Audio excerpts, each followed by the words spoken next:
UPSC में भी selection pre का ऐसे ही होता है। अब अलग बात है कि कोई कह दे कि हम 10-20 क्वेश्चन, लेकिन संयोग है 2 से 3 क्वेश्चन ऐसे होते हैं जिन पे आपको बहुत ज्यादा दिमाग में लगाना पड़ता है।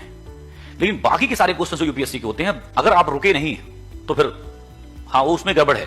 और सबसे मजेदार बात जीवन की ये होती है कि कम वक्त पहला चीज जब हम ओएमआर शीट कलर कर लेते हैं तब हमें फिर से समझ आता है कि नहीं ये सही है।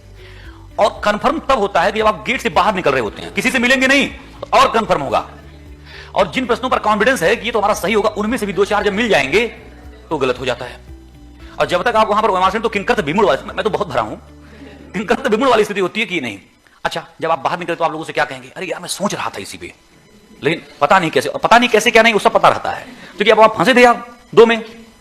अब यही है भाग्य कि 2 में से 2 में आप फंसे, और 2 में से अगर 50 क्वेश्चन है तो आपने 40 पे गलत लगा दिया, वो किस्मत खराब है। और उसी 50 में से जो 2 में फंस रहे हैं उनमें से उनका 40 सही पे लग गया, वो हीरो बन गए। जबकि आप में और में बहुत अधिक अंतर नहीं है, भले वो 40 क्वेश्चन एक्स्ट्रा सही कर लिए हैं, लेकिन बहुत नाम मात्र का, क्योंकि 2 में आप भी फंसे, 2 में वही फंसे थे कि ये सही ये सही, दोनों में तर्क दे रहे थे तभी आप रुके थे। लेकिन वहीं पर थोड़ा सा की पॉइंट कुछ ऐसा है जो आपको ज्यादा समझ में आया होगा तो आप झुकाओ। अच्छा जिसका सही हो जाता है वो एक्सपर्ट बन के निकलता है कि ये तो मैं पढ़ा था, मुझे पता है कि यही आना था, इसका जवाब ये था। अच्छा तुम गलत कर दिए क्या, अरे यार इसका देखो ऐसे ऐसे खत्म। और उससे पहले ये सब मानवीय है। हाँ इसको मान करके चलिए, एक दिन में नहीं आता है। अब आप लोगों को तो आ गया होगा परीक्षा, तो हमें लग रहा है कि सभी लोगों ने दिया ही होगा, तो ऐसी स्थिति बनती है। तो घबराइएगा नहीं, अगर ऐसी बन रही तो आप ठीक हैं।